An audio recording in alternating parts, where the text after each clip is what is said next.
Bom dia a todos e todas, sejam muito bem-vindos.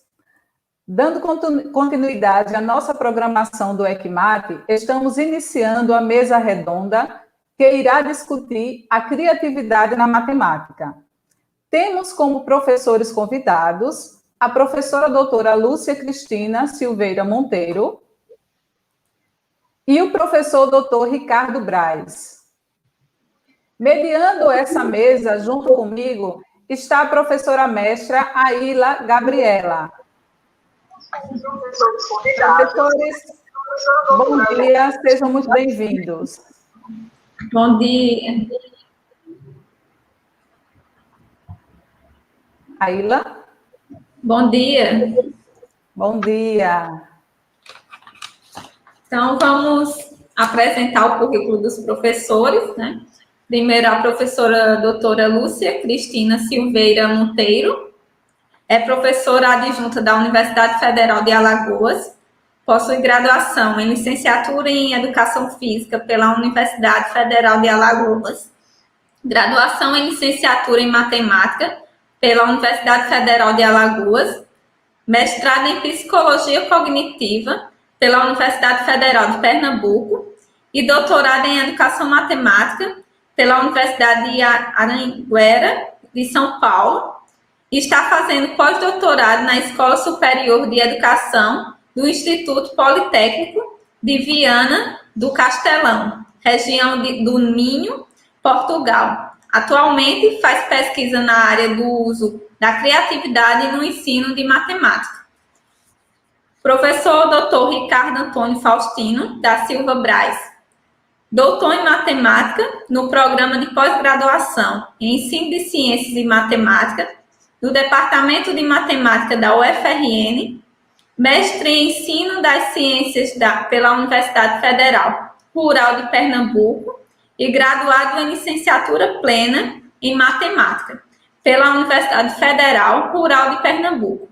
Atualmente é professor adjunto da Universidade Federal do Semiárido, com experiência na área de matemática, com ênfase em educação matemática, atuando principalmente nos seguintes temas: ensino da matemática, aprendizagem, plataformas de álgebra e aprendizagem, e atualmente é diretor da Sociedade Brasileira de Educação Matemática do Rio Grande do Norte e diretor do Instituto de Álgebra no Rio Grande do Norte. Então, sejam muito bem-vindos, professores, e é um prazer e uma honra estar aqui com vocês hoje.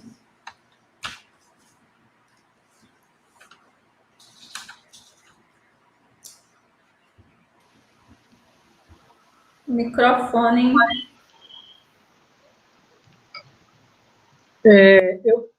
Caiu minha internet um instante, vocês perceberam?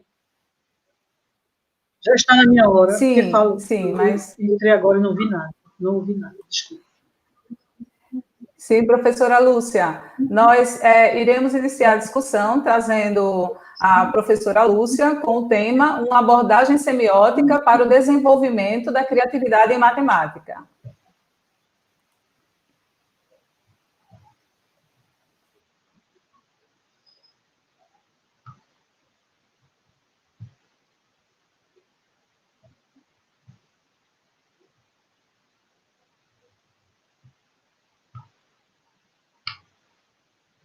Tudo bem? Tudo bem aí? Lúcia, tudo bem. Falta a apresentação. Não, tá bem. Eu estou compartilhando e ela não está chegando. Só um instante. Certo. Aguardamos.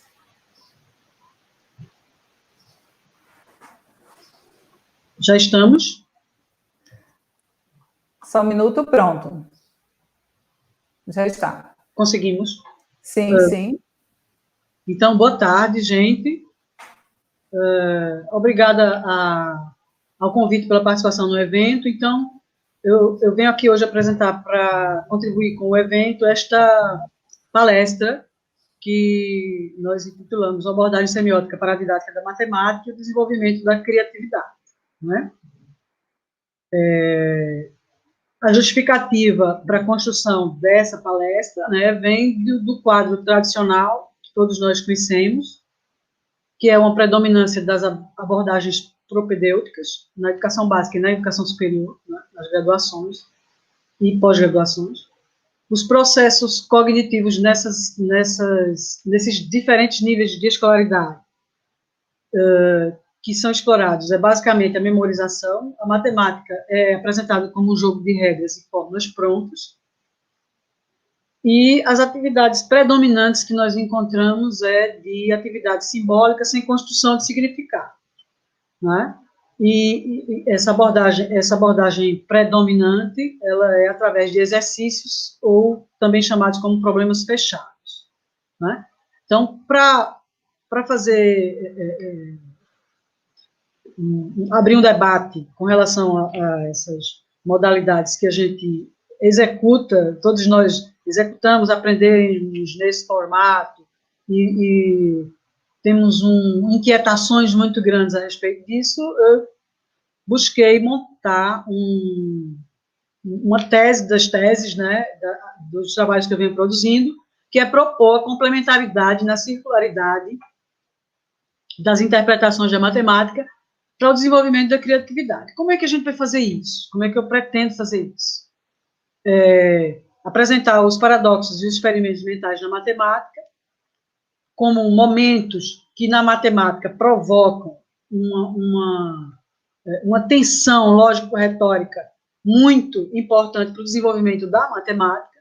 Então, por hipótese, eu venho propor que essas formas de raciocínio, a partir dos experimentos mentais, dos paradoxos, elas estimulam a criatividade na matemática, também nos níveis mais básicos, ou seja, na didática da matemática em todos os níveis.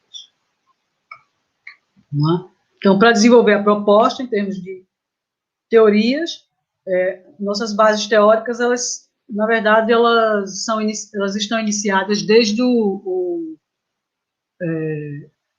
mestrado, um trabalho de mestrado, quando eu já me inquietava e buscava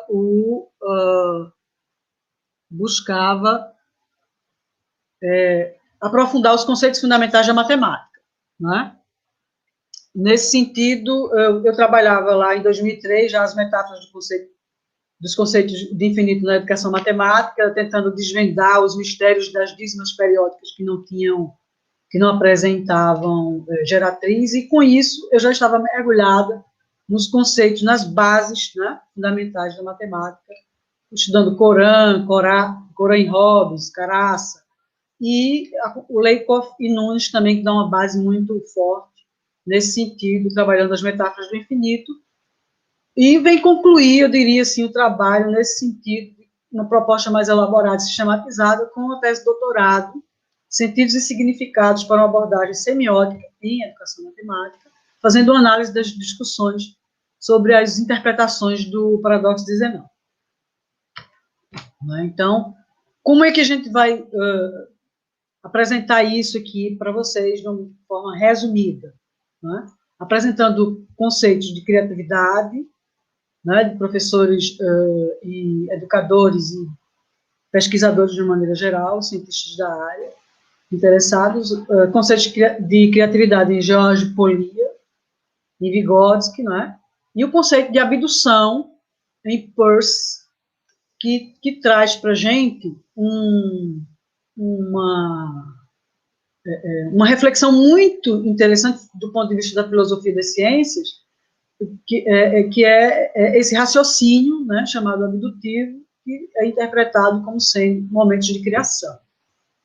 Vamos tentar entender como a gente pode pensar nisso a partir, vamos lá, Feldman, então, rapidamente aqui, para não desperdiçar o nosso tempo, não é? Feldman vai falar que criatividade é um fenômeno de coincidência, né, que depende de quem e onde se cria. Moraes vai falar para a gente que essas criações, elas acontecem nas maiores aptidões individuais, mas que é necessária motivação, né? Dining vai falar para a gente que a criatividade existe uma associação muito grande de informações, um conhecimento multidisciplinar, e não apenas um conhecimento aprofundado naquela área em que a gente quer criar algo, pretende ou acha que pode criar, tem aptidão para criar.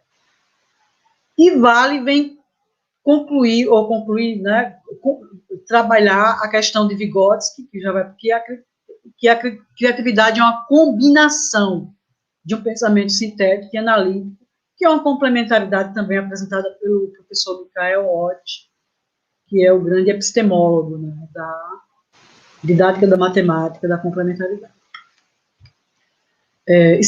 Sternberg e Lubar vai acrescentar que insight, que muitas vezes é confundido ou associado, confundido não, porque tem uma relação com a criatividade, mas não é sinônimo de inspiração, não é uma coisa inexplicável, porque ela acontece depois de muito trabalho e persistência, e Moraes vai contribuir com essa fala desses autores, dizendo que 1% é inspiração e 99% é transpiração.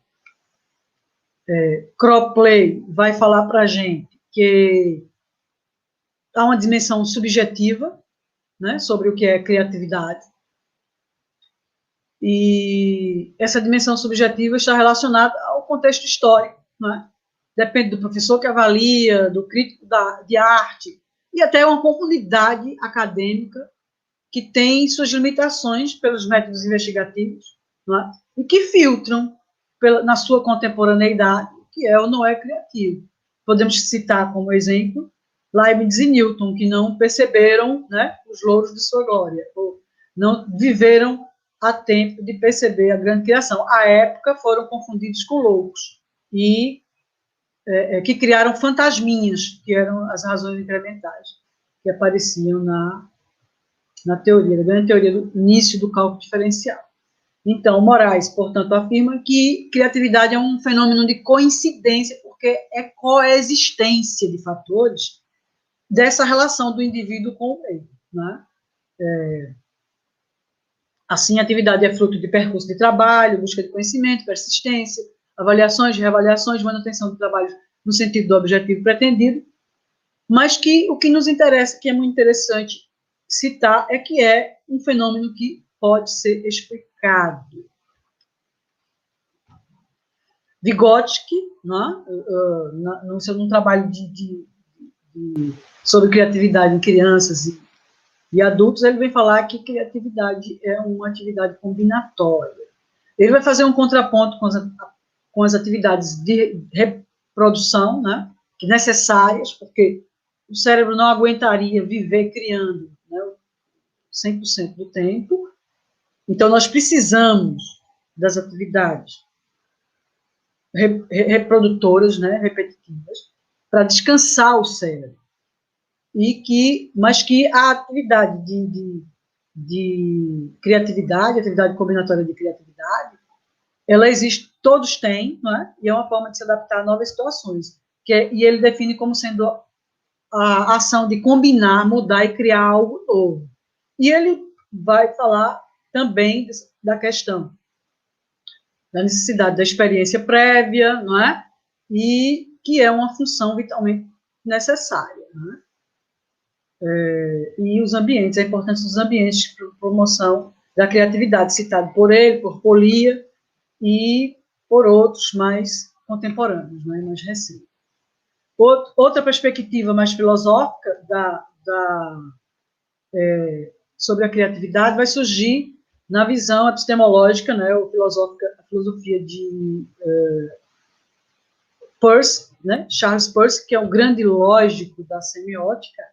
Ele vai trazer para a gente uma perspectiva extremamente interessante sobre ciência, inovadora, né? Enquanto que na sua época se falava que ciência era um corpo sistematizado e organizado de conhecimento, ele vem dizer que ciência é processo, que ciência é um perpétuo e persistente, né, crescimento de uma busca concreta, algo que acontece com pessoas vivas, inclusive ele usa esse termo, né, sempre. E isso nos dá uma outra perspectiva de investigação, né? Então, Peirce se baseia na lógica, ele diz que a lógica orienta o pensamento humano, né? E que o modo de conduzir qualquer pesquisa para este teórico é, antes de tudo, precisa classificar formas de raciocínio. Então, ele vem trazer a ideia de Peirce, propõe que o método científico seja um método de como sendo de se conhecer algo, né?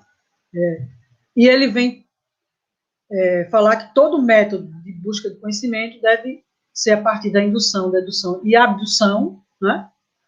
Que é a partir dessa maneira de olhar para o objeto a ser investigado que se pode chegar a alguma crença, alguma certeza, né? Crença no sentido de certeza, independente da ciência em questão. Então, ele é considerado como uma grande mente, o maior filósofo americano de todos os tempos, como Humberto Eco, Bertrand Russell, né? Nosso grande lógico, falava que ele era uma das maiores mentes do século, né, entre 19 e 20, nas Américas, e ele vem deixar um grande trabalho que não foi ainda totalmente desvendado, né, mas vem sendo muito estudado em todo o mundo, né? Então, nesse método de Peirce, propõe que a investigação seja conduzida da dúvida à certeza, né? O estímulo da dúvida é que leva ao esforço da busca de uma crença da certeza.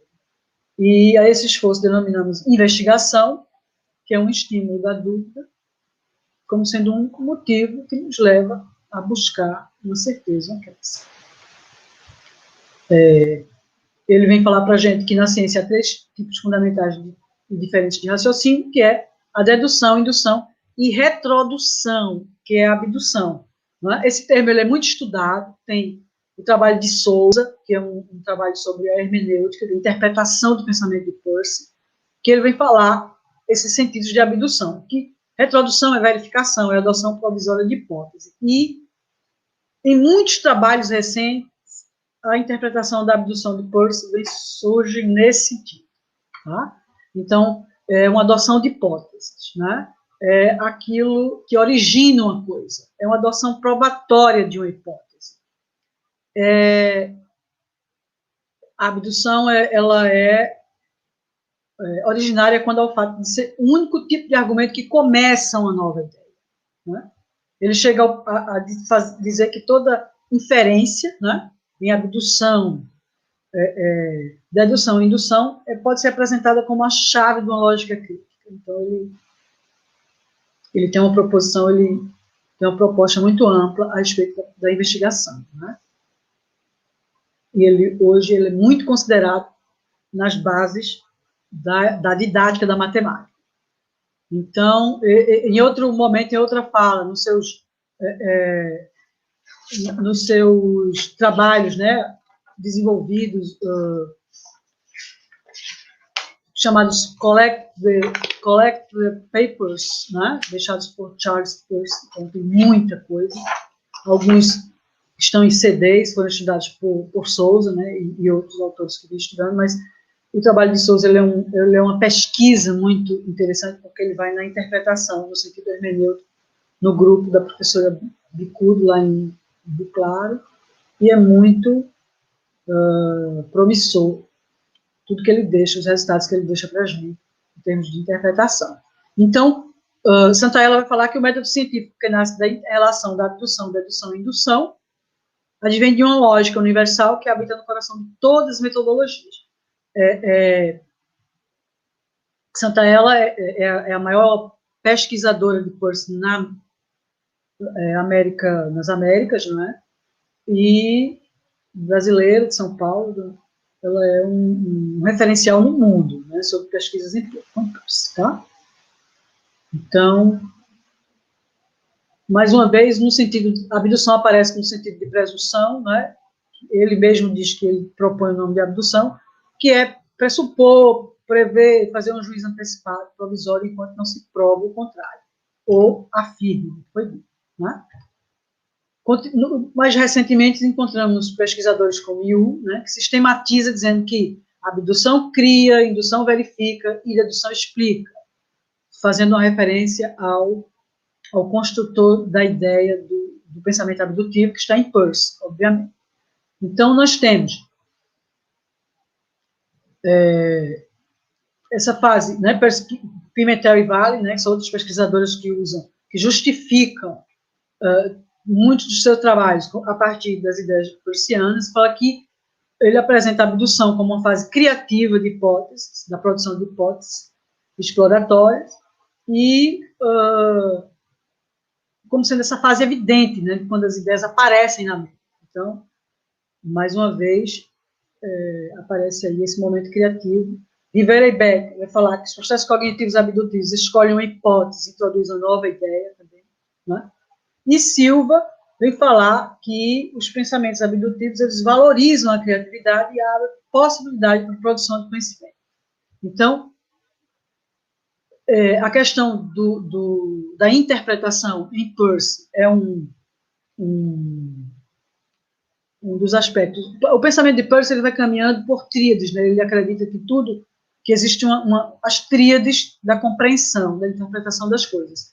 E ele vai falar de compreensões imediatas, dinâmicas e final, e também isso sustenta essas tríades, né? Outras tríades, como a ideia de ícone, índice, símbolo, né? Interpretante, objeto, signo, são tríades da concepção peirciana a respeito de como nós interpretamos e adquirimos e compreendemos, né, o conhecimento. Nesse sentido, eu trago aqui também para a gente entender melhor essa ideia que eu coloco na proposição das teses, né, quer dizer, recentemente apresentada no 13º Encontro de Educação Matemática Nacional, em Cuiabá, ano passado, que eu vou pegando esse trabalho todo, tentando fazer uma síntese. Eu apresento a circularidade das interpretações. Essa questão da circularidade está nessa visão hermenêutica da interpretação do conhecimento, não é? Então, compreensão é circular, porque a gente compreende quando, né, pegando essa descrição de Paulo, um grande teórico da hermenêutica, ele vai falar que compreendemos algo quando comparamos com algo que já conhecemos. Então, isso vai formando uma espécie de círculo, né? Compreensão é importante circular. E esse quadro aqui, esse diagrama que eu apresento aqui na tela para a gente compreender como é que isso poderia se passar nas nossas mentes, né? É um quadro que eu tiro da minha tese de 2015, quando eu vou começando a interpretar as ideias. Peirce fala num contínuo interpretativo, né? Num contínuo no sentido matemático, que é aquela coisa que busca, né,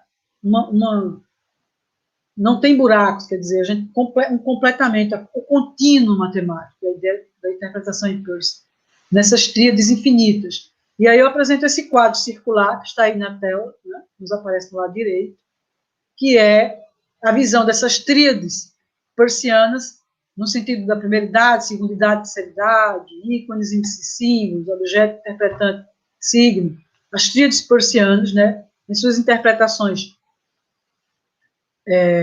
imediatas, dinâmicas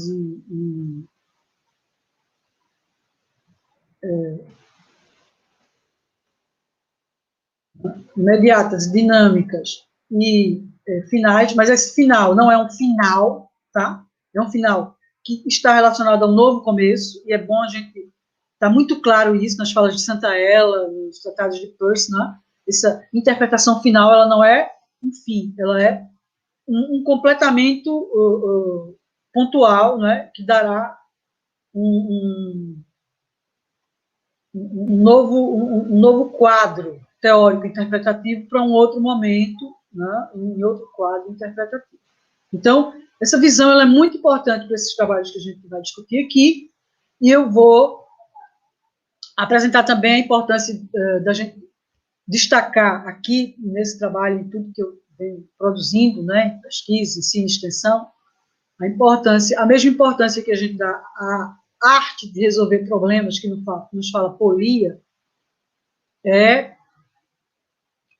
essa importância ela é igual a que ele coloca com a articulação de resolução de problemas com elaboração, formulação de problemas.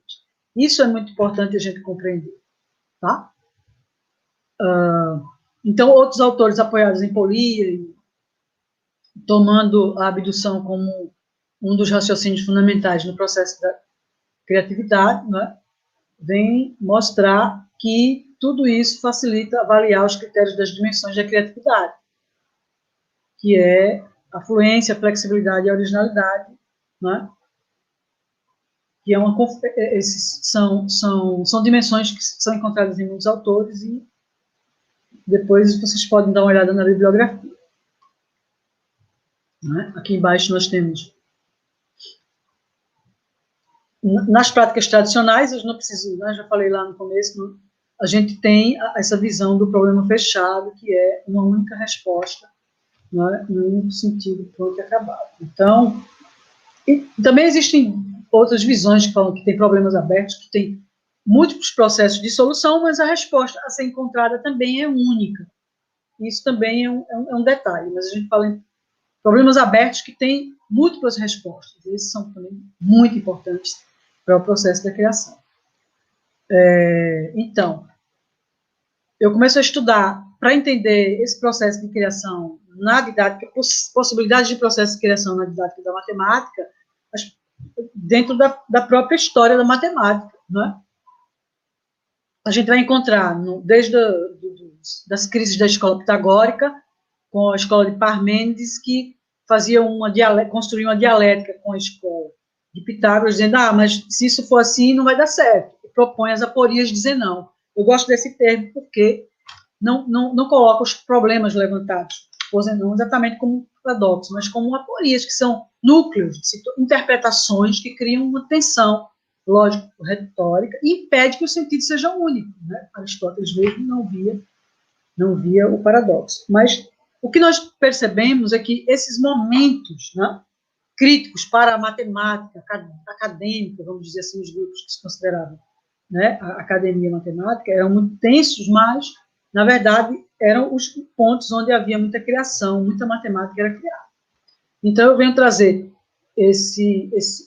a ideia do paradoxo, dizer não, né, que é a ideia básica, mais conhecida, é que Aquiles, o grande corredor invencível da Grécia Antiga, se fosse considerado pela ideia de que a reta era composta de pontos, mônadas, né, ele nunca ultrapassaria nenhuma tartaruga, né, ele teria que cumprir uma metade, e antes disso tinha metade da metade, e antes disso a metade da metade, e ele não sairia do lugar, e a tartaruga venceria ele na corrida, se saísse pelo menos um pouquinho à frente.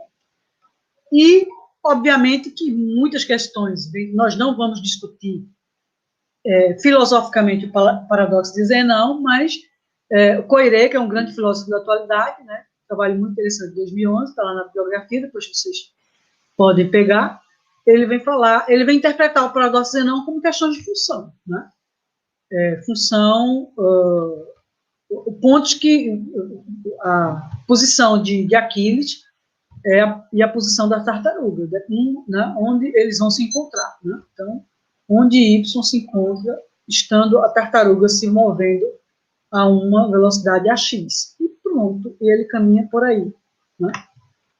Nas minhas pesquisas, eu pesquisando, mergulhando nos trabalhos das metáforas do infinito, eu encontro muitas descrições, né, dos paradoxos do infinito, em Bolzano e tal, que vai me levar a interpretar o paradoxo de Zenão como a função sobre 2 elevado a n. E, obviamente, né, foi um momento de abdução. Eu disse, será que, como olhar para isto? E eu caminho por aí. Né? Então, imaginar que você tem a metade, depois a metade, e isso dá a unidade. Então, essa foi a minha interpretação, né, a partir da minha observação de todo um estudo. Por que isso é importante para a didática da matemática? Não é?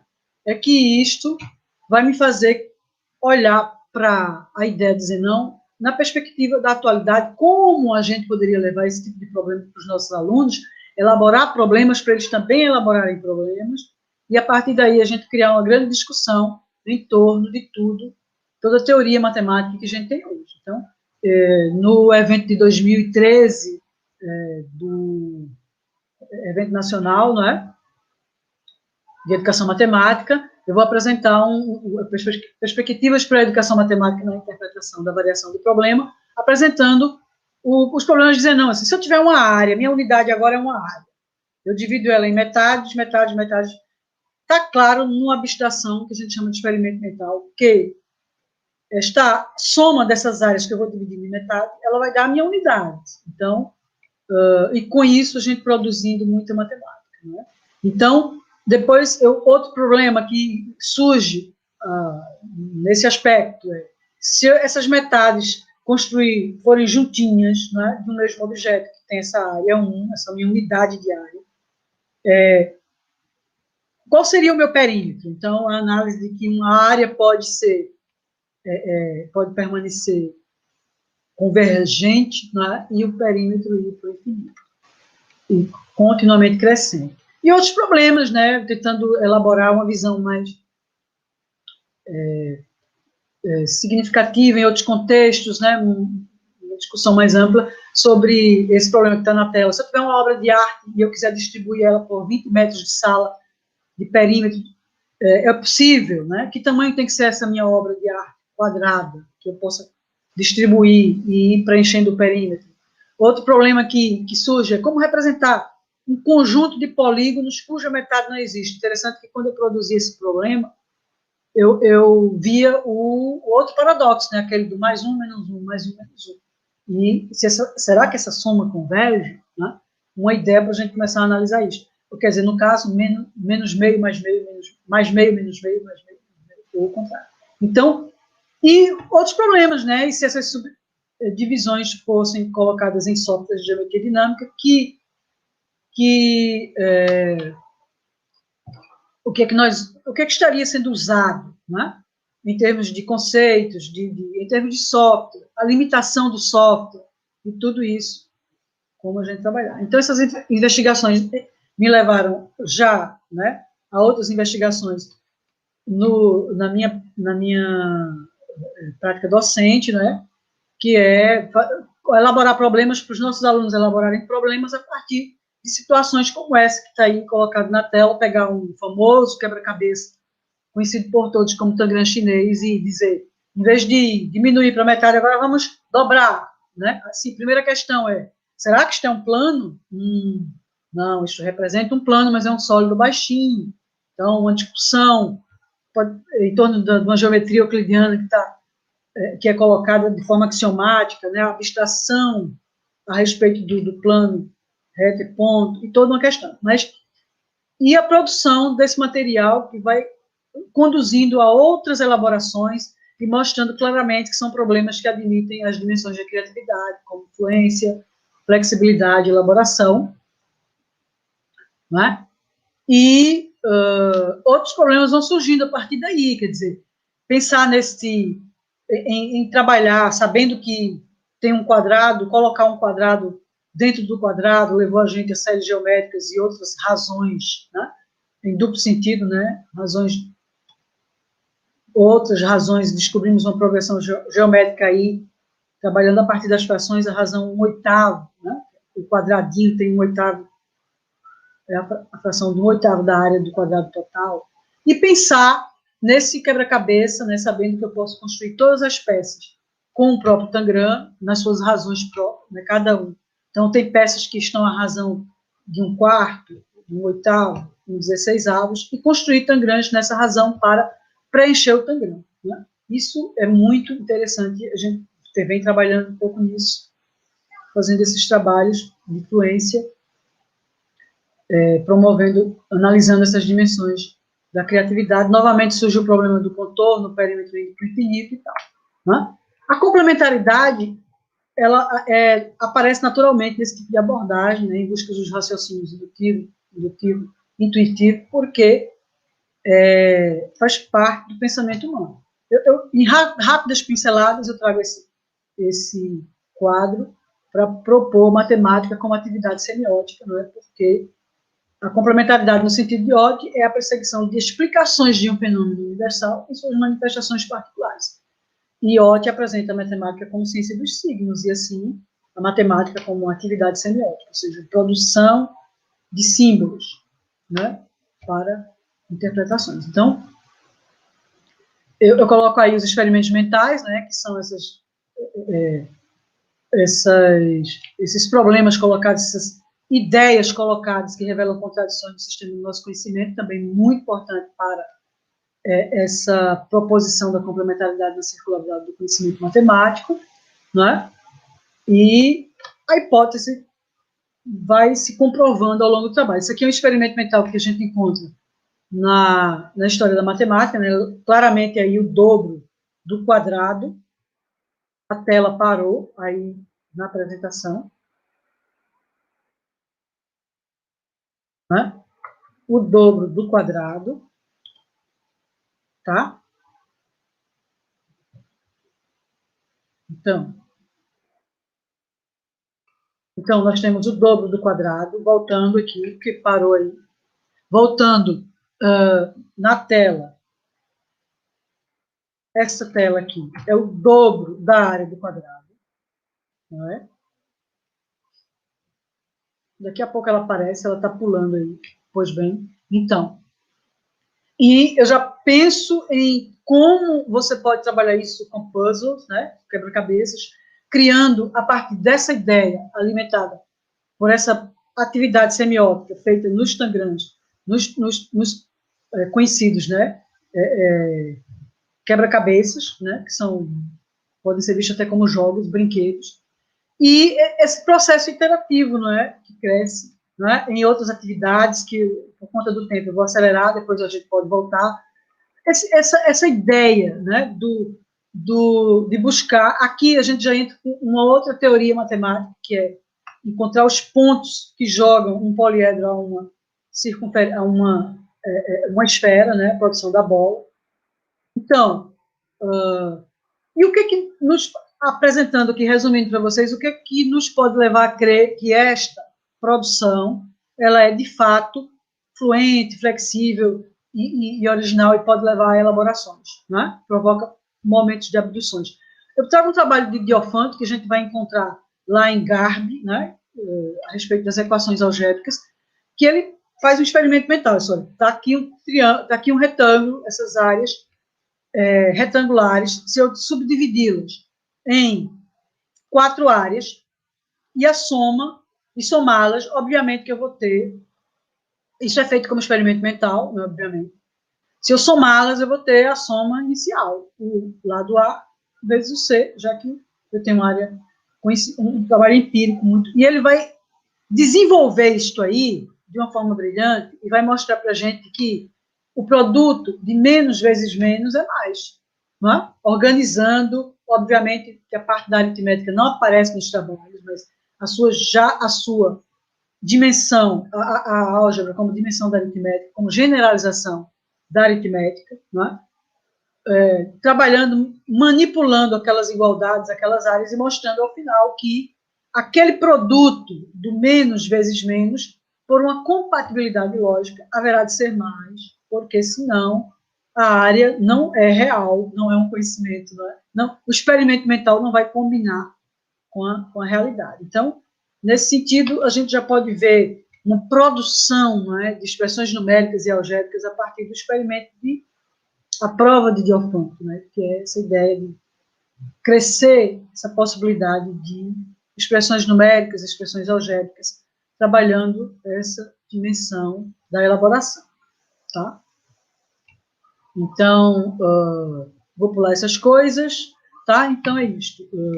Atualmente, os meus trabalhos incorporam a ideia de metodologias ativas, e a gente vem trabalhando, eu estou aqui com a professora Isabel Vale, no Instituto Politécnico de Viana do Castelo, em Portugal. A gente está desenvolvendo com essa ideia de séries geométricas convergentes a partir da visualização dos objetos geométricos para o desenvolvimento da criatividade nos ciclos básicos, né?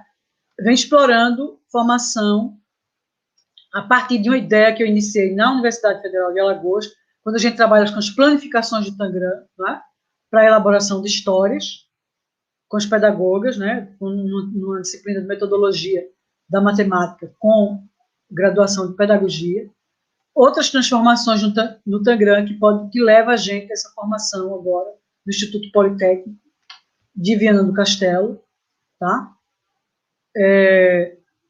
E agora nós estamos elaborando com essa ideia de metodologia ativa e ter que mandar o trabalho para o aluno, motivar e trabalhar tudo isso, trabalhando com as histórias em quadrinhos, né? Isso aqui, o Maurício de Souza que se cuida, porque nós estamos aí. Então surgiu o Dragão Europeu, nessa contextualidade, né? Com relação ao campeão português de futebol. E é isso, nós estamos elaborando histórias em quadrinhos para problematizar, investigar e provocar abdução, indução e dedução. E os nossos alunos, os alunos dela, no caso, por enquanto, são professores de matemática em graduação, não é? A professora Fernanda, do IFES, não é? Também é uma colaboradora, tem trabalhado com esse material e a gente está analisando. Não é? Bom, então, para a Vale, que é a minha supervisora do pós-doutorado, professora Isabel Vale, se estiver me vendo, muito obrigada. A criatividade e a capacidade de São João que depende menos do conteúdo e muito mais da metodologia, das experiências, da cultura e da interação. Não é? E Otti, que vem trazer para a gente a ideia de que criatividade é a combinação de um pensamento formal e um pensamento livre. Eu gosto muito disso, porque é assim que eu consigo perceber essas coisas. Tá? Então, qualquer coisa depois a gente fala mais. Boa tarde. Bom dia, né? Boa tarde. Boa tarde para mim. Bom dia para todos e estou à disposição. O professor Ricardo pode assumir a palestra e assim vamos dar continuidade a esta mesa redonda, não é? Com a condição da professora Fernanda, professora Ila e o professor Ricardo nos próximos momentos. Muito obrigada, professora, pela fala, uma discussão riquíssima. E passamos a fala para o professor Ricardo para dar continuidade a essa bela palestra. Opa, olá, bom dia a todos aqui no Brasil, boa tarde aos colegas de Portugal. Bom, parabéns, professora, pela explanação, né? A palestra trouxe aí com o embasamento da criatividade, e agora nós vamos dar a sequência. A minha fala, ela traz também essa questão da criatividade. Deixa eu compartilhar aqui a tela, cadê? Aqui. Não, essa aqui é a tela do StreamYard. Tem que compartilhar, acho que aqui. Vamos ver se vai dar certo com essa aqui. Fala aí, Aila, se chegou, viu?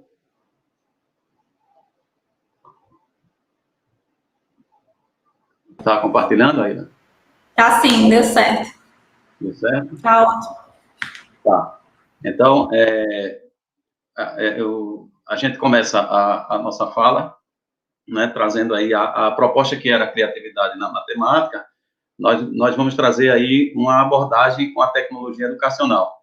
Haja visto que a nossa pesquisa de doutorado trata de tecnologia educacional com a plataforma de gestão de aprendizagem e a plataforma GeoGebra.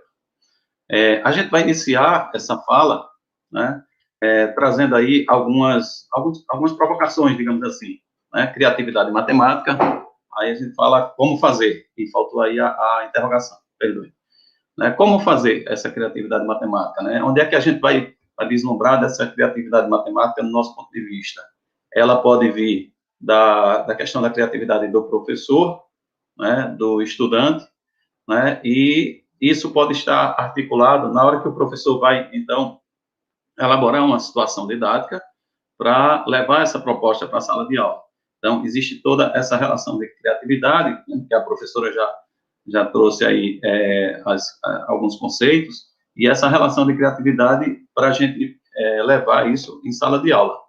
E também por parte dos estudantes, né, como é que os estudantes vão usar de uma criatividade, né, que a gente poderia até dizer que isso poderia ser um fenômeno que emerge em sala de aula, no momento da sala de aula, para que os alunos possam resolver o problema. E aí, como a professora trouxe a questão da resolução de problema proposta por Polya, né, seguindo aquelas etapas que Polya tem de compreensão do problema, elaboração de uma estratégia, a resolução do problema e a verificação dessa resposta, se ela tem coerência, como que pode atrás, como retrospecto, né? Mas aí a gente também tem que vislumbrar a resolução de problema proposta pelo grupo da professora Ono Chique, né, que a gente já tem aí uma quantidade de etapas, além do que Polya propôs na metodologia da resolução do problema por ele.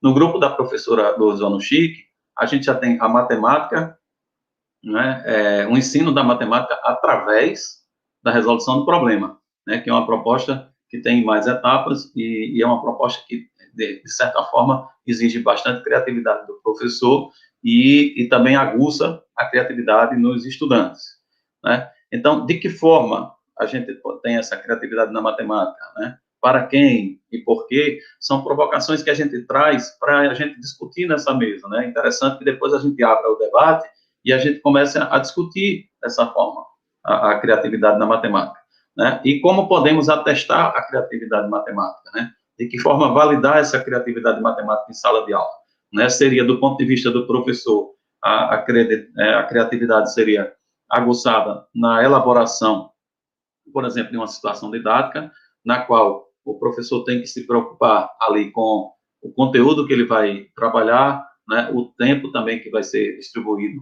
essa atividade, porque a gente sabe, né, que tempo e conteúdo são variáveis que precisam estar alinhadas aí, se a gente for considerar, por exemplo, a teoria das situações didáticas de Brousseau, né, que veio do movimento da matemática moderna. E a própria criatividade, do ponto de vista de como o estudante vai levar e conduzir o que ele tem de informações, né, para resolver a questão, né, do ponto de vista, aí se a gente lembrar das funções psicológicas superiores adotadas por Vygotsky, a gente vai perceber que tem o pensamento abstrato, né, tem a lógica que eles vão usar, as tomadas de consciência, né, como é que o estudante vai articular, né, o que ele tem de modelos mentais para que a criatividade, né, chegue e ele consiga avançar na resolução do problema, né, mesmo que esse problema seja um problema que seja colocado por projeto, né, não só um problema de uma forma geral. A gente vai discutir isso na mesa. E aí a gente traz, né, a gente fez um panorama atual das pesquisas nos últimos anos, de 2011 a 2020, né, eu vou puxar um pouco a sardinha para o meu lado, né, que é a plataforma GeoGebra. Né? Em 2012, vocês vão estranhar, pode até estranhar que eu falo plataforma GeoGebra, né, mas isso foi uma definição e um conceito que a gente deu através da nossa tese de doutorado. Né? O GeoGebra, ele ainda é chamado de software, é chamado de aplicativo, mas, na verdade, a gente conceitua o GeoGebra como uma plataforma, né, se a gente simplesmente comparar com as características de uma plataforma de gestão de aprendizagem, a Moodle, ou outra plataforma que tenha na Europa, que eu não conheça, mas se é um sistema de gestão de aprendizagem, né, e que tem essas características de um sistema de gestão de aprendizagem, a plataforma GeoGebra, o GeoGebra, que a gente chama agora de plataforma, ela assimila todas essas características e, além do mais, né, porque trabalha também de forma síncrona e assíncrona, né, a gente tem, inclusive, na própria plataforma GeoGebra, 6 aplicativos, que na hora que você acessa o site, você já tem acesso a esses 6 aplicativos, e aplicativos, na verdade, né, do ponto de vista do conceito, são construções dinâmicas que são criadas e elaboradas dentro da plataforma GeoGebra, tá? Então, assim, a gente traz essa definição em nossa tese. Mas vamos lá. Em 2012, ainda o software GeoGebra, na formação de professores, uma visão a partir de dissertações e teses. A gente traz essas pesquisas, né? Eu fiz aí um levantamento, inclusive do nosso grupo de pesquisa, o grupo que eu lidero aqui, que é a plataforma GeoGebra e o ensino de matemática e tecnologias. Então, a gente discute essa relação da plataforma GeoGebra com a formação de professores e a resolução de problema, tá? Plataforma GeoGebra e a resolução do problema. Aí a gente trabalha tanto do ponto de vista de Polya, quanto a gente trabalha do ponto de vista da professora Lourdes Ono Chique, né? Então, nos levantamentos que eu fiz, a gente tem esse artigo ele traz uma relação com a criatividade matemática. Por quê? Porque aí você está articulando o GeoGebra na formação de professores, né? E aí você percebe que tem várias dissertações e teses que levam a essa relação de como atuar em sala de aula, né, nos diversos níveis de ensino. E a gente vai ver isso aí com as pesquisas que a gente fez e que eu estou trazendo aqui para a gente discutir nessa mesa redonda. Em 2013, né, a gente já traz aí um artigo, que esse artigo direciona para o ensino superior. É o cálculo diferencial integral e tecnologias digitais, né, compreensões na direção da formação de professores a partir da perspectiva conhecimento da prática. Né? Então, é uma relação que tem com a criatividade, porque a gente está trazendo aí um conceito, né, do ensino superior, né, aliás, perdão, conteúdo do ensino superior, que é cálculo diferencial integral, relacionando com as tecnologias digitais, para que a gente possa promover aí dentro da criatividade do professor e levar essas discussões para a sala de aula. Né? Seguindo, nós temos, em 2014, a gente tem a pesquisa, um levantamento sobre pesquisas com o uso do software GeoGebra no ensino de funções matemáticas. O que a gente vai perceber é que a plataforma GeoGebra tem diversos trabalhos, né, na educação básica e na educação superior. É muito mais forte para a educação básica. A educação infantil ainda está muito pouco, tem muito pouco trabalho que a gente vê aí de pesquisa, né? Se a gente for na própria plataforma geogebra.org, a gente encontra muito material, né? Mas material para ser trabalhado como atividades e livros. Mas em questão de pesquisa, né, como a gente articular essa pesquisa do ponto de vista da criatividade, do ponto de vista de como favorecer a apropriação de um conhecimento e levar um desenvolvimento humano da criança e do adolescente, e até mesmo nosso crescimento, isso ainda precisa a gente trabalhar, né, com esse viés. Em 2015, a gente tem o uso do GeoGebra em aulas de matemática no ensino superior, né, também trazendo aí, né, quais os conteúdos que a gente pode trabalhar no ensino superior e de que forma criativa a gente pode levar isso para a sala de aula.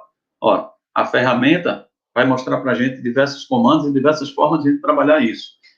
Mas a gente precisa, do ponto de vista da plataforma, a gente faz um empréstimo cognitivo, né, para dentro desse empréstimo cognitivo a gente ter aí o coração latente na plataforma GeoGebra, trabalhando e pulsando, né, na criatividade relacionada a conteúdo tanto do ensino superior quanto da educação básica. Em 2016, a gente tem uma proposta para o ensino de derivada na primeira série do ensino médio no Brasil, ou seja, a gente percebe que com a plataforma GeoGebra, a gente pode também trazer conteúdos do ensino superior para o ensino médio, né, de tal forma que esses estudantes da educação básica percebam de forma bem mais apropriada, né, e de forma que valorize aí essa interação para a apropriação do conhecimento, né, e a aprendizagem, e que eles possam desenvolver isso e apresentar em outra construção, né, até levar, por exemplo, aonde a gente interessa, que seria, nesse caso aqui, o ensino de derivada no ensino superior. Né? E aí a gente tem aí, para fechar, mais algumas pesquisas durante esse período, que a gente percebeu a noção de limite de funções reais e GeoGebra, um estudo em epistemologia genética, né? Aí, fazendo um link aí com a epistemologia, né, trazendo aí os elementos dessa epistemologia genética, voltada para um conteúdo que é de limite de funções reais, utilizando a plataforma de gestão de aprendizagem.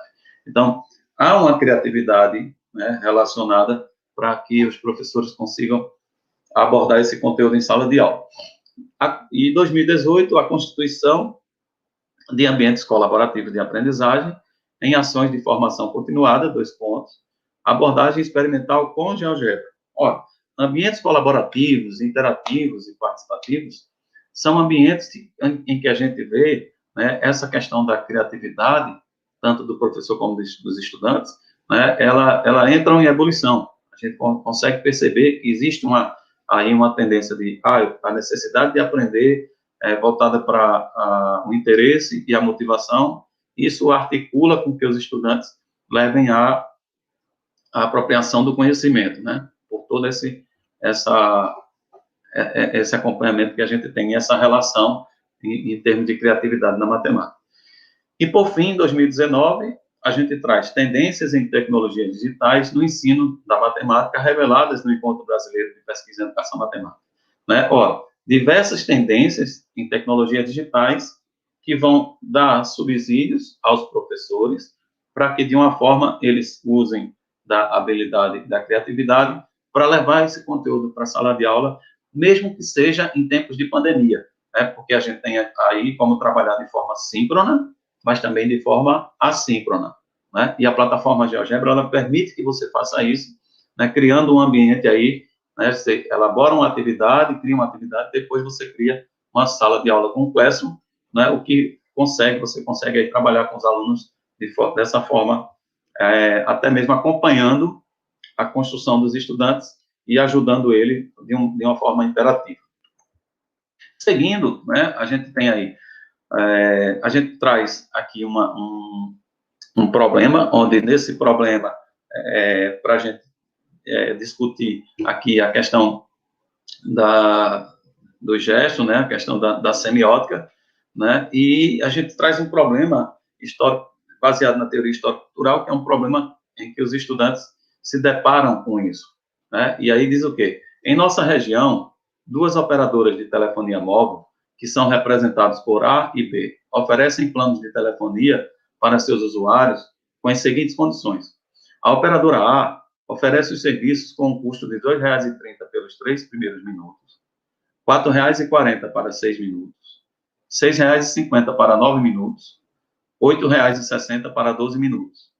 Já a operadora B apresenta a oferta de seus serviços com a seguinte proposta: R$ 1,22 para 3 minutos iniciais, R$ 2,42 para 6 minutos, R$ 3,62 para 9 minutos, R$ 4,82 para 12 minutos, né? E um consumidor precisa de ajuda para saber qual o custo que as operadoras cobram para 60 minutos, 100 minutos e 240 minutos, né? A gente traz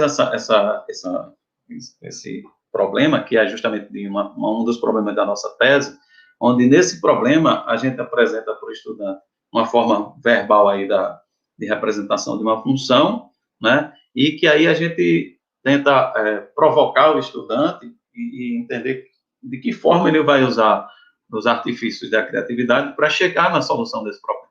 Então, a gente traz no sentido de provocar, de que eles precisam compreender, né, o enunciado, aí eles começam a organizar os dados para que eles possam elaborar um plano e resolver o problema, né, e buscar para essas outras condições que a gente tem aí de 60 minutos, 100 minutos e 240 minutos. Então, como é que os estudantes apresentam esses resultados? De forma gestual, né, de forma escrita, mas a gente percebe que eles têm aí uma relação muito voltada para a semiótica com a gestão. De que forma? A gente traz aqui, então, um exemplo, né? Aí, na atividade, aí veja, a gente, em momento nenhum, a gente apresenta uma fórmula, nem diz que é função, mas, de qualquer jeito, eles levam para uma generalização de uma função, né? Então, já existe aí a gente poderia dizer que pode ser uma criatividade, mas, às vezes, já é o automático, né, de o estudante pegar um enunciado e já querer achar uma função generalizada de forma algébrica, né, e ele diz onde o valor cobrado, né, assume, aí traz uma fórmula, n menos 3 sobre 3, vezes a tarifa TM, né, a tarifa em minutos, mais a tarifa inicial. E aí ele explica aí os valores e diz que para 60 minutos, 100 minutos e 240 minutos, a operadora B é mais vantajosa, né? Então, o que é que acontece? Eles já fazem a leitura do enunciado e automaticamente já levam essa leitura para uma generalização de uma fórmula, né? Tentar sintetizar isso de forma, jogar para uma forma algébrica, a representação algébrica da função, né? E já trazer uma resposta bem imediata, né? Mas é óbvio que, nesse caso aí, a gente percebeu que a interação levou a parte de gestos e de interação entre eles, e aí, aguçando, digamos assim, a criatividade para resolver as atividades. Mais um recorte que a gente tem, aí já seria na parte escrita. Né, ó, baseado na discussão, segue a colaboração do estudante E1. Ele fala, realmente, tem que botar alguma coisa, menos, é verdade, ou seja, eles começam aí a uma interação, né, tentando buscar de que forma resolver esse problema, né, e gesticulando e comentando, tentando ver que criatividade matemática eles podem defender para resolver a questão. Aí, com o objetivo de avançar nas discussões, outro estudante, o E2, questiona, apareceu? Não. Cadê o teu aí? Não, tá o N e o A aqui só. Cadê o B? Ah, porque eu não tinha ajeitado o B aqui. Né? Eles começam aí essa discussão do ponto de vista de como vai chegar na solução, de como vai resolver para que a função tenha um resultado, e aí eles usam realmente os artifícios que eles têm para chegar nessa resposta. Aí esse questionamento vem acompanhado de gestos e falas, na tentativa de dar sentido à resolução do problema. Né? Sempre aí eles interagindo para que cheguem na resposta. Né? E aí a gente vai seguindo, a gente pretendendo dar continuidade à discussão sobre a resolução do problema, um faz a seguinte afirmação, agora eu vou ajeitar o B, até a gente não entende, aí infinito, né? Porque o B estava indo para infinito. Imagina a máquina, o computador. Aí vamos lá, no caso N, né, com essa fala, ele tenta explicar aos colegas a representação visual, né, da função polinomial, usando o controle deslizante, que é um comando, né, da plataforma GeoGebra. Neste momento, o estudante E1 faz uma analogia para o entendimento de infinito entre o humano e a máquina. Aí ele começa a gesticular e dizer, vai para menos infinito, vai para mais infinito. Aqui não aparece, então, se não aparece no computador, né, da forma visual, então não existe. E aí eles começam a usar dessa discussão para chegar na resposta. Tá? Aí, nessa perspectiva, o estudante E3 ressalta, acho que nem precisa criar um N, um de N, um controle de N. Só precisa criar um A, um B e um X. É assim que eu consegui saber como é que se faz uma função aqui nesse negócio. Né? Eles aí tentando utilizar dos comandos e das ferramentas na plataforma para chegar à função que daria o resultado para a operadora. O comentário do estudante E3 sinaliza para o momento em que ele se apropria do conteúdo e passa a externar para os colegas como chegou na resolução do problema e, portanto, na representação visual. Né? Eles começam aí a usar dos modelos mentais que eles têm, né, de que forma eles podem articular esses modelos mentais, a forma criativa para chegar aí numa solução, mas essa solução sempre eles estão interagindo tanto com o professor, né, quanto com os colegas. Aí a gente traz aqui uma relação de tarefas, né, que a gente tem como exemplo o exercício, que é aquele exercício onde a gente tem a partição simplifique o polinômio, e aí os estudantes começam a resolver esses exercícios, e aí eles vão de forma exaustiva, né, e tentando chegar a entender o conceito, e depois escreva o polinômio e a imagem da função polinomial. Né? Então, esse tipo de exercício é uma atividade característica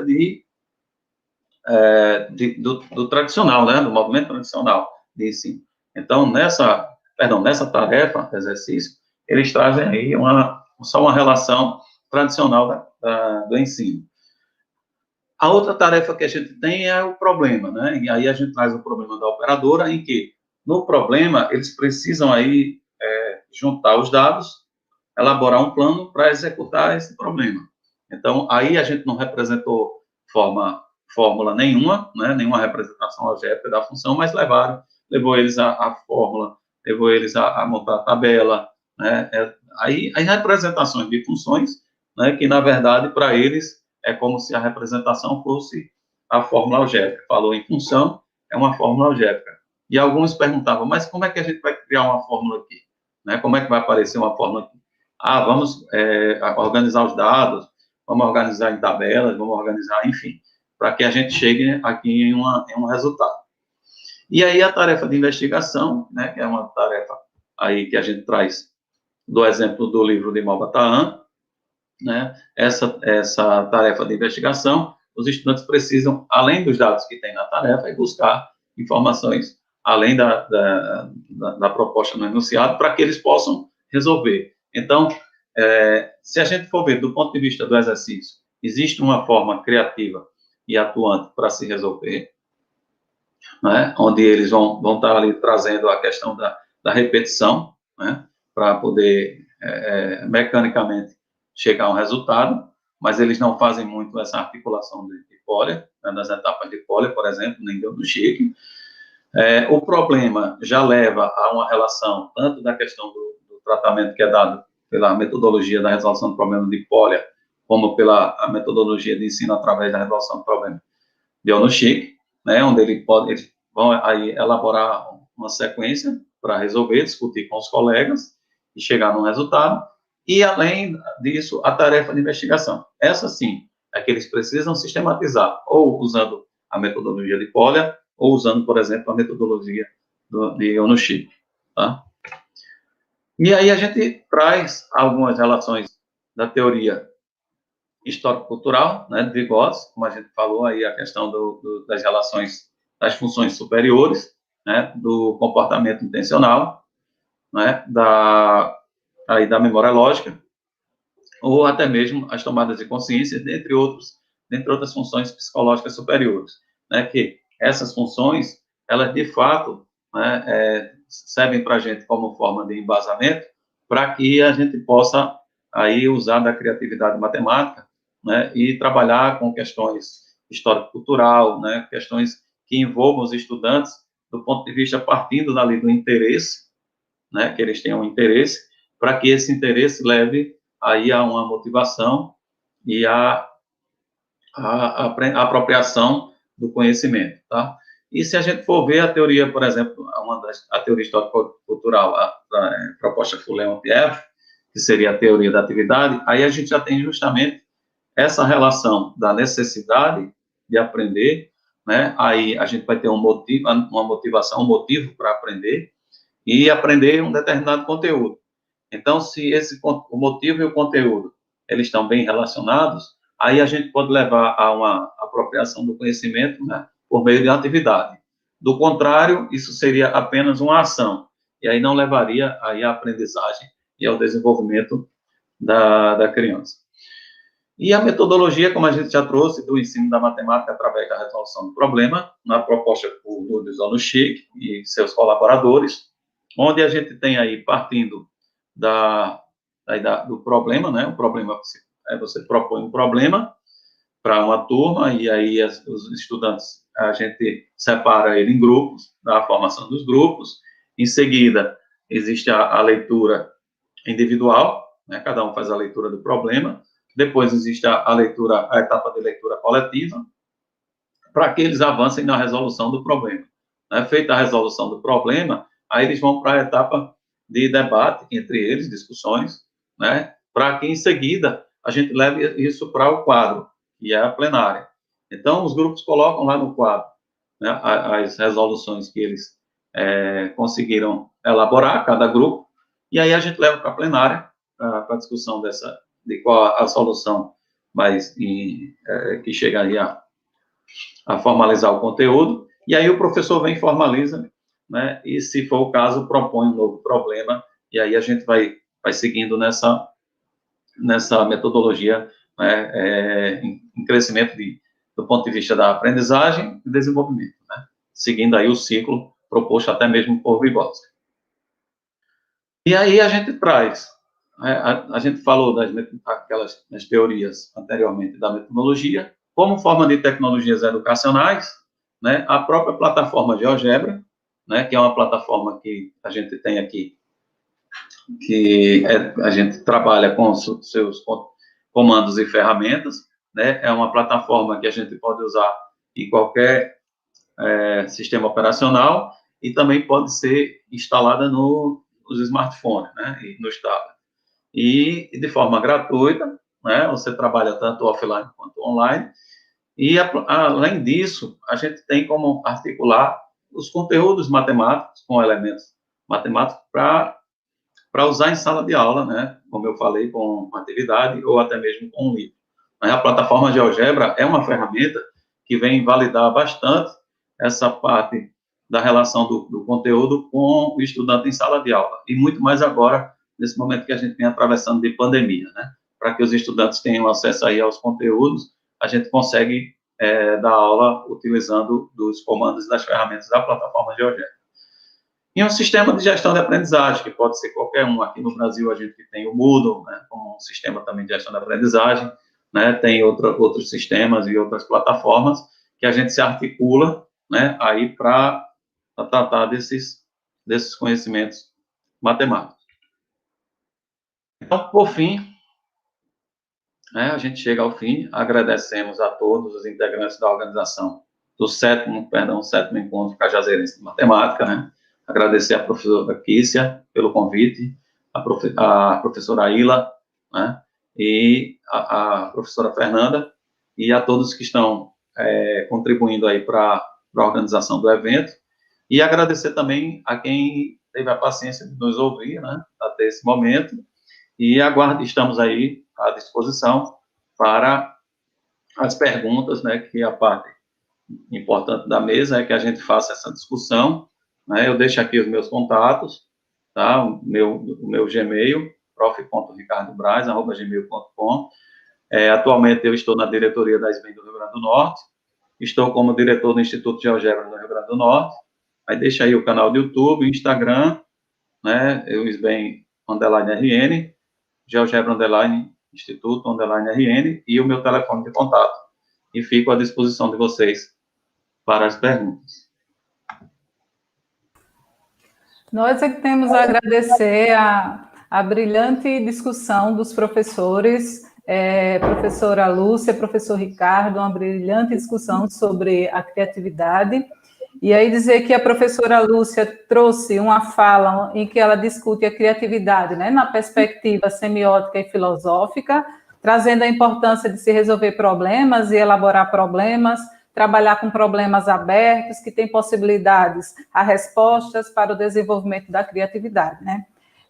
A Lúcia também trouxe a questão do Tangram, de se trabalhar com o Tangram, né, do fracionamento do Tangram, também para trabalhar essa questão da criatividade, das construções geométricas, as iterações nas construções geométricas, a complementaridade entre a geometria e a aritmética e as histórias em quadrinhos, assim.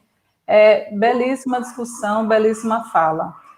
O professor Ricardo, por sua vez, uma fala complementar da professora Lúcia, pelo menos é assim que eu observo, trouxe a fala sobre a criatividade numa abordagem da tecnologia educacional. E aí ele faz uma discussão da plataforma GeoGebra e a resolução de problemas, né, do ponto de vista de ONUCHIC e de Polia, né, usando aí para o desenvolvimento da criatividade, usando aí como pano de fundo a teoria histórico-cultural de Vygotsky e de Leontiev. Então, assim, foi uma discussão riquíssima. Nós só temos a agradecer em nome da organização do ECMAT. E agora vamos abrir para as perguntas. A Ila também quer falar alguma coisa? Só complementar, parabenizar a palestra e dizer que eu gostei muito da parte que a professora fala dessa parte do quebra-cabeça, dos jogos, dos brinquedos, né? E se a gente pode observar que com o GeoGebra a gente pode também fazer essa construção dos jogos, hoje com a questão do 3D, e tem várias impressoras 3D, então a gente pode construir esses jogos e desenvolver essa criatividade, né? Então, é só parabenizar mesmo e dizer que aprendi muito hoje com essa mesa. Então, gente, nós abrimos agora para as perguntas. Podem fazer perguntas.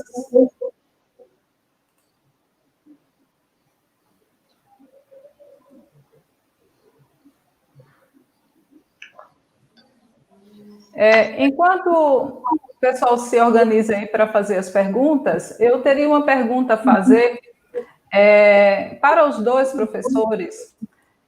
A visualização e os tipos de transformações que são intrínsecas às figuras geométricas, sejam elas em 2D ou 3D, são fatores que favorecem ao estabelecimento de relações e ao desenvolvimento da criatividade. Então, sempre que for possível, devemos lançar mão dessa representação, que é tipicamente visual, para estabelecer relações com outras representações mais simbólicas e, portanto, menos intuitiva. Sim. Posso falar? Sim. Sim, por favor. Bom, então, sim, né? Mas eu quero destacar a questão da visualização, que é aquele primeiro, né, contato interpretativo que se tem com o objeto do conhecimento, né? E o fato de você apresentar ele num movimento, num processo de mudança, ele contribui para os raciocínios que a gente veio discutindo aqui, né? Que, segundo Peirce, é o que motiva, realmente é o que embasa toda a produção de conhecimento interpretativo e a verdadeira compreensão do processo. É quando você completa esse ciclo de formular alguma hipótese, né? Criar verificar, pensar de alguma maneira em verificar se aquilo que você pensou pode ser verdade ou não, criar um caminho explicativo e, obviamente, explicar, né? Verificar e explicar, como diz o Yu, né? Então, testar essa tríade, assim, de criar, não é? Verificar e explicar. Então, eu acho que esse processo da transformação geométrica, em todos os níveis, né? Eu incorporo sempre nas minhas experiências docentes, tudo que a gente faz em laboratório de matemática físico, a gente faz em laboratório virtual, né? Tenta fazer. E são produções de conhecimento completamente diferentes. Você consegue criar um campo conceitual sobre um determinado estudo, por exemplo, se eu for estudar o quadrado, né? Possibilidades do quadrado a partir do cubo no laboratório físico. Quando eu vou para o GeoGebra, por exemplo, eu vou encontrar possibilidades muito mais amplas no outro sentido, porque você vai poder usar ferramentas que o laboratório não tem. Eu posso construir o quadrado de quantas maneiras no GeoGebra? Então, o sujeito vai ter que me responder isso. E daí ele vai quando um deforma e o outro não deforma, ele vai tentar resgatar outros conceitos, questão da regularidade.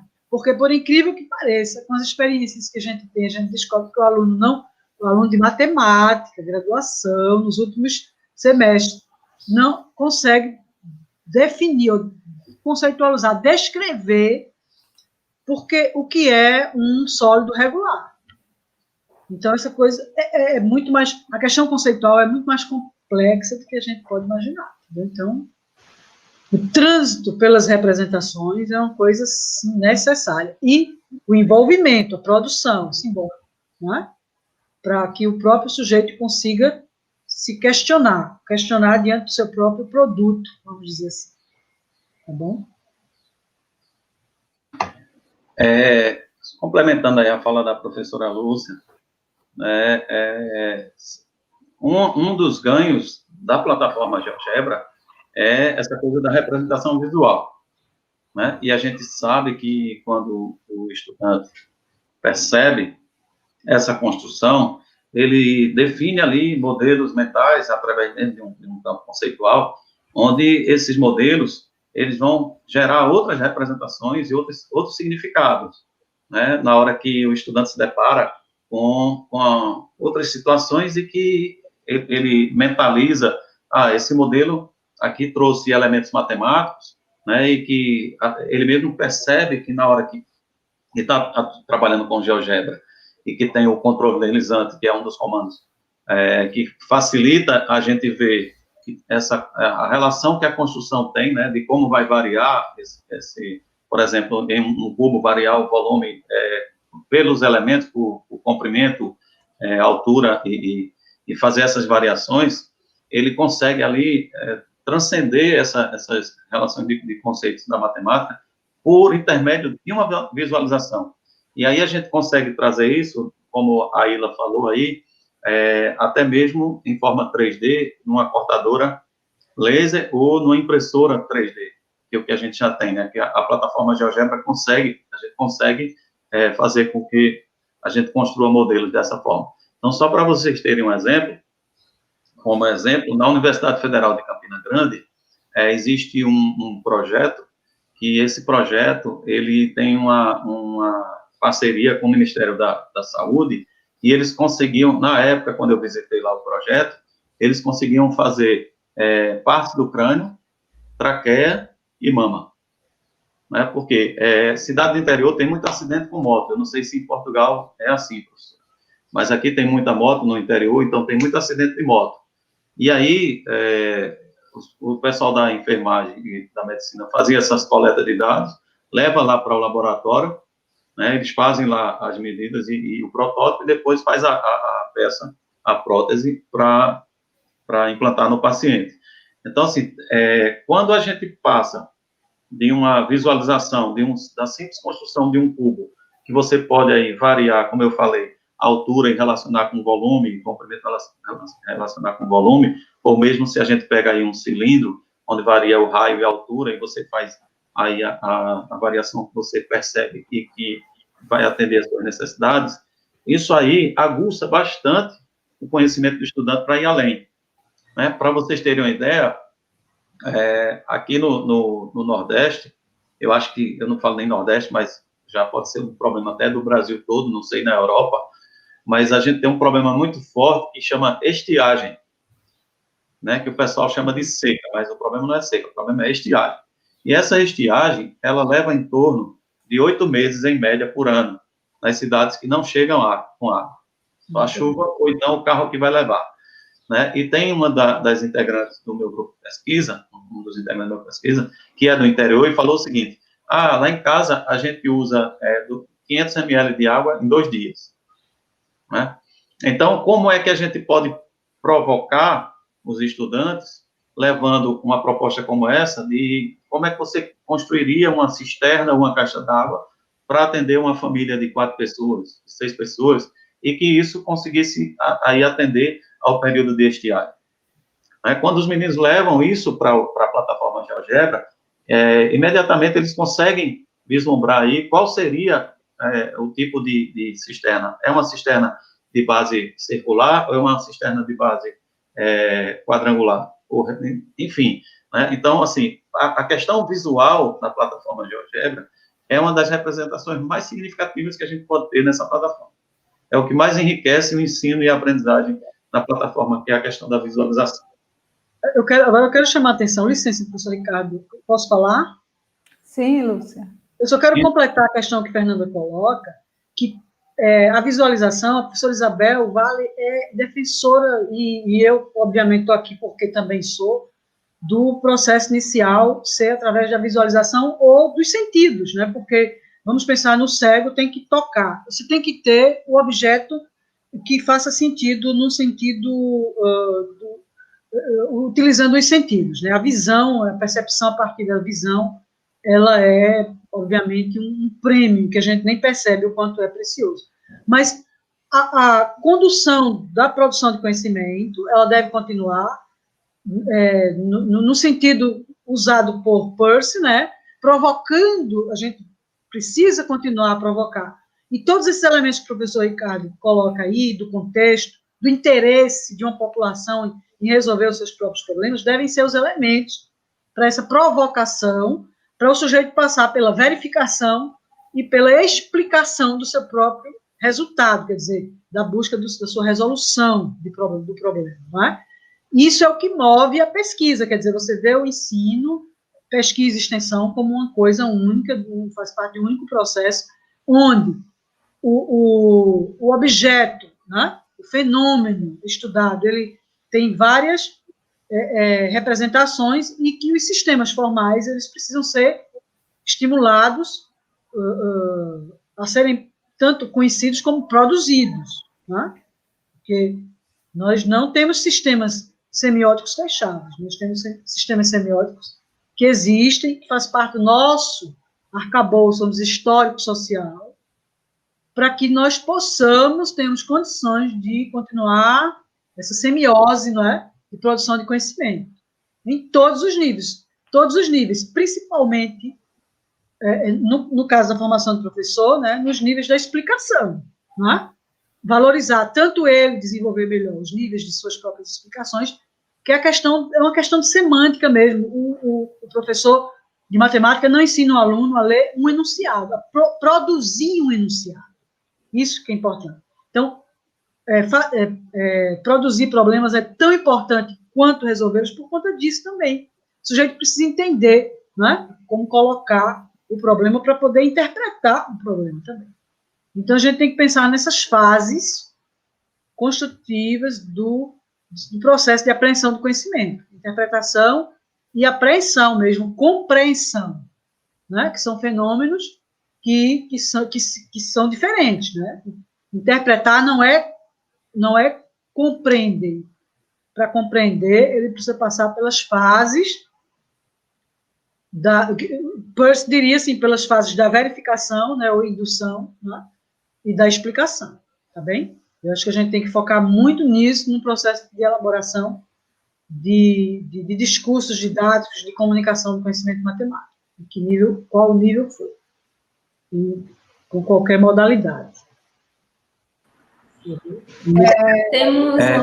Aí ele pode falar.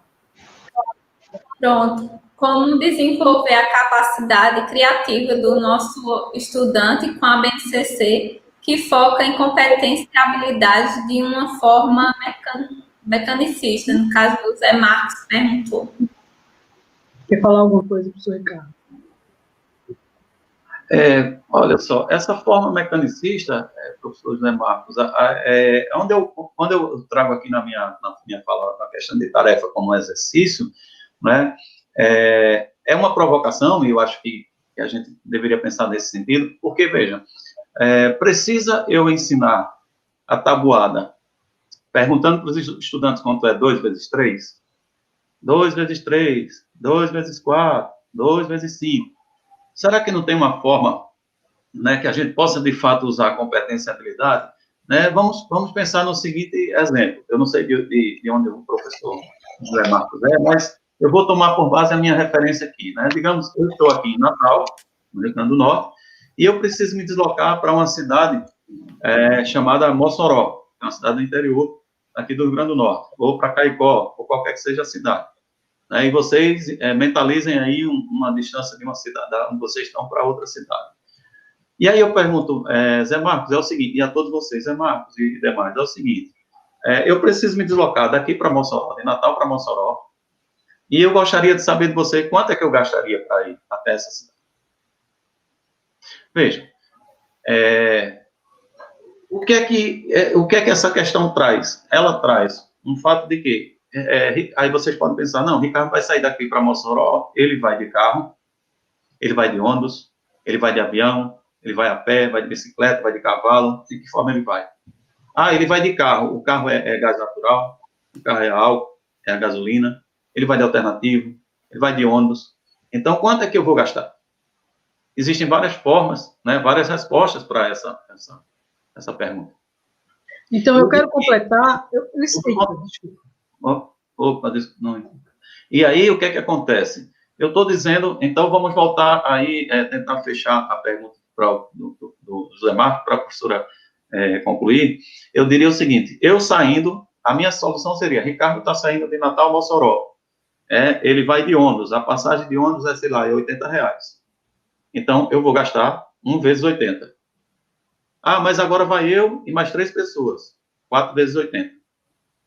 Eu trabalhei multiplicação, mas não trabalhei de forma mecânica, nem trabalhei de forma... agora Ricardo não vai mais de ônibus, não é R$80, vai de carro, gasta R$200.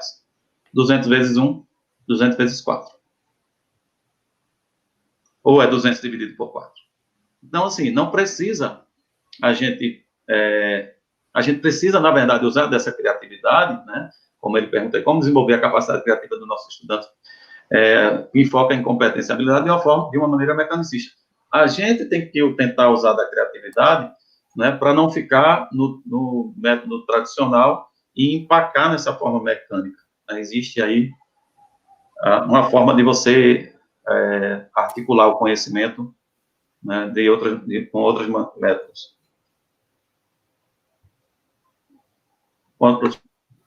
Temos tempo ainda, Fernanda? Na verdade, nós estamos estourando nosso tempo, estamos chegando ao meio-dia, mas aí a gente pode passar mais uns minutinhos para você concluir, Lúcia. Pronto, eu só quero chamar a atenção pela definição de competência, professor José Marcos, prazer, que bom estar no evento. De Perrenot. Perrenot fala que competência é a capacidade de mobilizar conhecimentos para resolver problemas. Grosso modo, ele fala isso. Então, quando a gente diz mobilizar conhecimento não é informação, conhecimento é compreensão. E vai no sentido da criatividade, ou seja, você só resolve problemas de fato, né, se você tem compreensão do conhecimento que você acha que tem. E eu penso que é incongruente essa colocação a BNCC é uma coisa muito geral, que você pode interpretar de muitas maneiras. Eu penso que é impossível você desenvolver competência e habilidade se não for pelos métodos da competência no sentido criativo, no sentido da resolução de problemas abertos, como eu estou colocando aqui hoje, abertos, que admitem diferentes respostas. Então, cada vez mais a gente precisa ter essa visão, obviamente, do ensino interdisciplinar, como coloca o professor Ricardo, contextualizado, né? Deixando as pessoas resolverem problemas de formas diferenciadas e sair desse paradigma do exercício das respostas únicas. Esse é um ponto que tem que ser realmente enfrentado com coragem, né? Porque todos saímos de escolas de formação de professores onde é formalismo, estruturalismo e uma total desvinculação da construção de significados. Então, mesmo para os parâmetros curriculares, que eram muito amplos e tocava muito forte essa questão da competência criativa, era impossível não pensar dessa forma. Competência e habilidade também eram termos usados nos parâmetros, e não se pode construir competência sem desenvolver criatividade, né? O criar, combinar e mudar, construindo algo novo, né? Mudar, combinar, construir algo novo. Em contrapartida, e para endossar ainda mais essa necessidade, é essa nossa contemporaneidade, não é? Não há como, neste movimento contemporâneo, sociedade contemporânea, estarmos focados em reprodução, não é? Porque o próprio escravo da sociedade moderna, ele vai ter que ser criativo. Então, né, você pode estar pensando no peão que vai guiar o trator no interior, lá, embaixo de chicote, lá, né? Se for deixar, tem gente que quer. Se ele não for criativo, ele não vai se manter nem no mercado de trabalho escravo, entendeu? Então, o próprio, vamos dizer assim, patrão cruel e escravista, ele vai querer, né, uma escola que seja capaz de produzir sujeitos criativos. Agora, como controlar a criatividade, isso aí eu acho que alguém vai ter que estudar muito ainda para descobrir como fazer. Professora Lúcia, nós temos ainda uma última pergunta que eu não gostaria de deixar de dar essa resposta ao nosso aluno, porque é de Délio de Arruda Almeida, é um aluno que ele é muito participativo, um aluno do IFPB, que ele é muito participativo, foi muito participativo nas lives do ECMAT, e agora está participando também no ECMAT. E aí é uma pergunta para você, professora. Ele pergunta o seguinte: professora Lúcia, poderia reformular o porquê dos insights não ser criatividade? Não, eu acho que ele não percebeu. Eu não disse que insight não era criatividade. Insights são momentos criativos, né? Ele diz assim, por que insights, muitas vezes atribuído à própria criatividade, né? Porque o insight em si, é o momento, é mais uma abdução, mas no sentido que Peirce, muitos autores que estudam Peirce dá, é o momento da criação da hipótese, quer dizer, eita, você pode estar sentado embaixo da macieira, né? Mas o que ele diz é que o insight, ou a abdução, né? Nesse sentido o momento de você perceber algo, para ele se dar, você tem que ter um longo trabalho, né?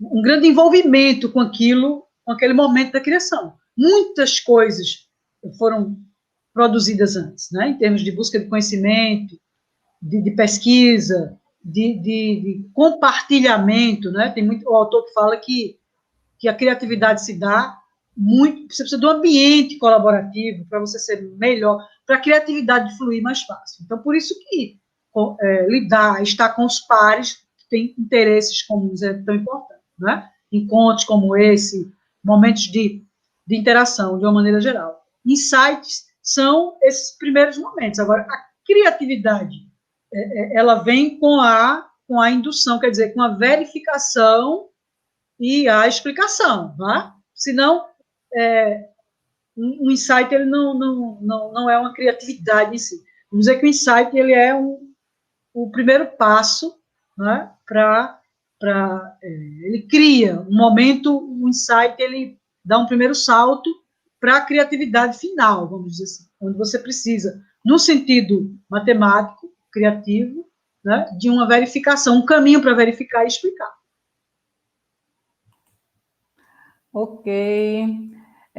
Estamos encaminhando para o encerramento dessa mesa redonda, então gostaríamos de agradecer a participação de todos, ao tempo que convidamos para participarem dos minicursos que ocorrerão logo mais às 14 horas, e à noite teremos rodas de conversa e uma mesa redonda que tratará da inovação na matemática com os professores convidados, Verônica Gitirana e Emerson Lima.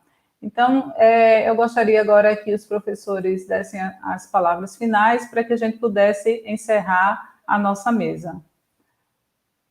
Poderíamos começar aí pela professora Aila? Vamos lá.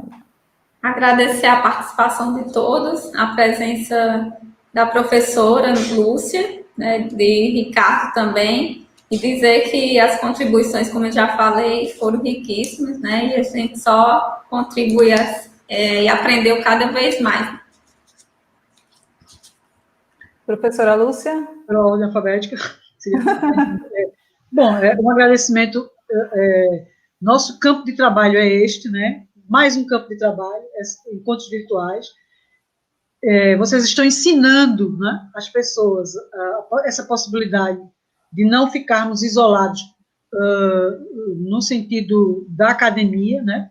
Continuarmos promovendo essa divulgação de conhecimento, não só os encontros de grupos de pesquisas, mais, né, voltados para interesses mais comuns pessoais, mas essa coisa mais ampla de divulgação das pesquisas e da interação com os colegas. Então, é só agradecer mesmo, parabenizar e que venham outros, que sejam todos muito sucesso. Já é o sucesso. Obrigada. Professor Ricardo.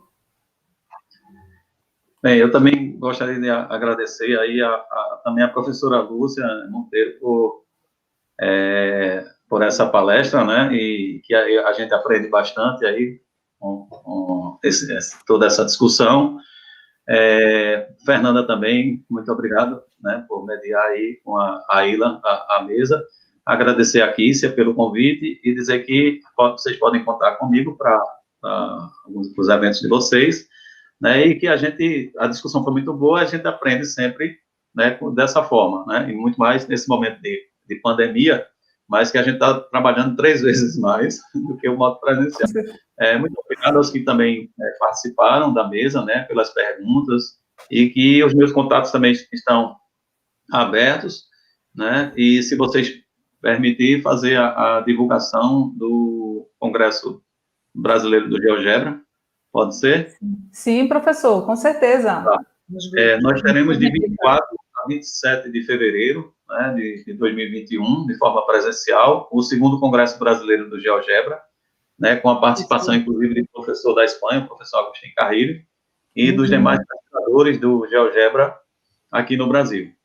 Tá? As inscrições estão abertas para envio de trabalhos até o dia 5 de novembro, né, e a gente, também pelo site, a inscrição para o evento. Tá? Muito obrigado. Nós é que agradecemos. Tchau, tchau, gente. Até Tchau. breve. Até breve.